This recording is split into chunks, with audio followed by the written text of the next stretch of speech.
She is so far away from what the Liberals have been like the last 10 years. And she is right to point out, she would be the only Liberal on the stage who's not responsible for the mess that we're in. Like, she would be not making that Kamala Harris appeal where, oh, things are bad, you guys are suffering, let me fix it. And you're like, but you did this. Why didn't you fix it when you were in power? She would be the only Liberal who could say, I had nothing to do with this mess. Let me save you from yourselves, Liberal Party. Now, Sheila, a couple of points. One is, and I know Ezra and Ruby touched upon this, that what happened to her, it's undemocratic, it's unfair, and it is. But you know what, folks? At the end of the day, guess what? A political party is just like a private club. They can do whatever they darn well please. That's right. And that's what a lot of people don't understand. It's just as though this is some private club saying it's only open to men who are 6'2" and green hair, and that's how they're going to run their club.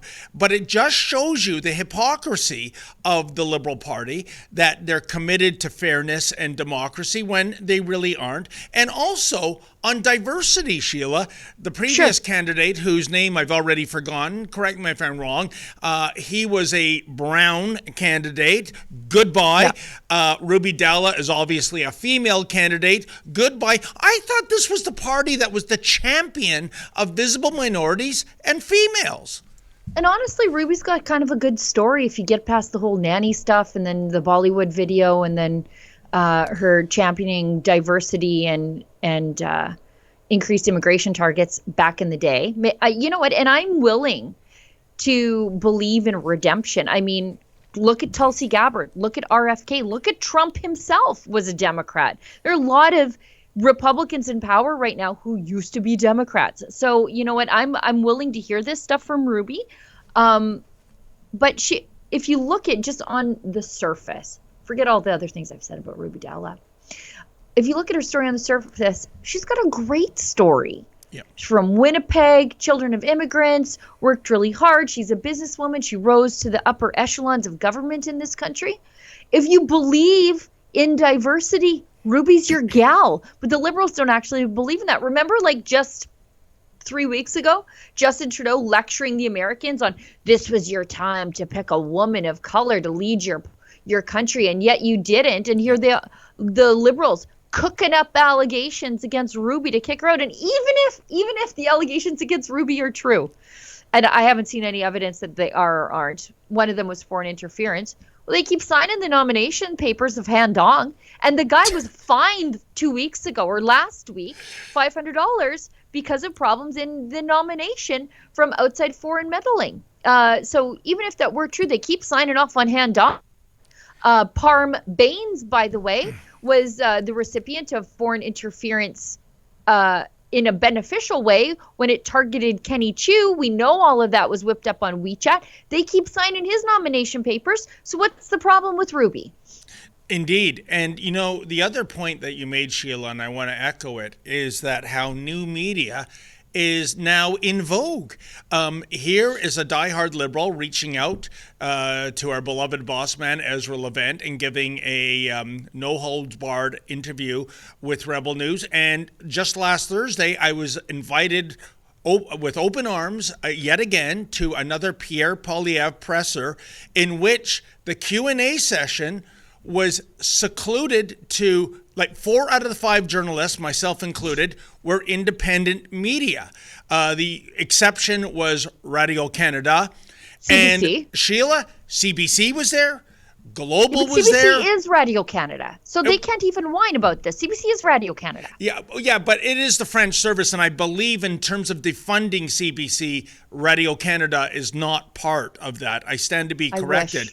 But Global, CTV, CBC, they were there. And Sheila, oh my God, the conniption these reporters were having. One yelled out, I have to clean it up for family broadcast, "This is effing bullshit," and he used the full F-bomb. The other one, the reporter from Global, Nathaniel Dove, between every question, he kept yelling, "Why aren't you taking questions from all of us? Oh, well, you know what? How does it feel? I mean, look Yeah, how welcome to the jungle, Nate. Welcome. We've got fun and games. Yeah, These people, bunch of hypocrites. They can either be idiots who didn't know or hypocrites on the issue of the free press. And I guess it's the dealer's choice because either way, they're the bad guy. 100%. And when the CTV guy interviewed me outside the venue, Sheila, he's saying, so if I get you straight, this is a measure of retribution for you that mainstream media are being excluded. I said, no. I said, I'm a free speech absolutist. I want everyone to have their questions entertained. But two things for you, Mr. CTV. One, where were you for a decade when me and all of my colleagues at Rebel and all of our colleagues in independent media outlets were being barred, were being censored, were being arrested by the Justin Trudeau Liberals? And by the way, do you think maybe in terms of CTV being excluded, it might just have a teeny tiny bit to do with the fact that you took Poilievre's quotes, sliced them and diced them, and made it seem that he said something he didn't? Do you think maybe that's your reason for exclusion? Give me a break. Well, and just on the issue of fairness, because all of a sudden they're concerned about fairness.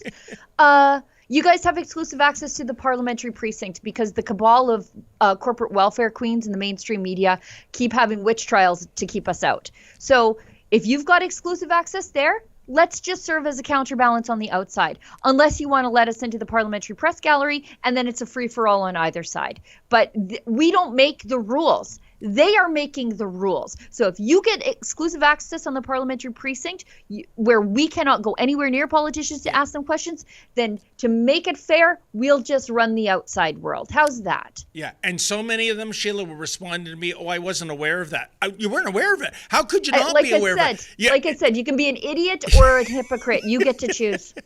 And by the way, Sheila, I just want to, so it's just not all about us. That was a very inspired presser by Pierre Poilievre. The theme was Fix the Broken Budget. It was at a West End Toronto food bank. You know, Sheila, my heart sunk going into that building because imagine being in that position and typically no fault of your own. And why do I say that, folks? In 2020, this particular food bank, this one Toronto food bank, serviced 10,000 regular clients. Yeah. Today, 5 years later, 70,000. And guess what? Maybe it's a coincidence, Sheila. I don't know. 2020 is when Mark Carney signed on as Justin Trudeau's financial advisor. How's that working for us? And yet we've got to listen to these idiot liberals tell us that it's unpatriotic to say that Canada is broken. That seems pretty dang broken to me, by the way. Yeah. When you've got, and by and large, these people are working poor. These are not unemployed people. Yep. These are working poor who cannot get by thanks to Justin Trudeau / Mark Carney's inflationary policies. And when I say that, I don't just mean government overspending. I mean taxes, and I also mean immigration, which causes housing inflation, and infrastructure inflation, and healthcare inflation. Go to rebelnewsplus.com. Members get instant access to all of our shows, invitations to exclusive events, and access to our premium content like live event footage and documentaries you won't see anywhere else. Only Rebel News Plus members can join the conversation by participating in the comments section of our new website. That way you can have your say too. More than anything, though, you'll be able to take pride in supporting real, honest journalism, and you'll help our talented team continue to do the work to push back on the establishment.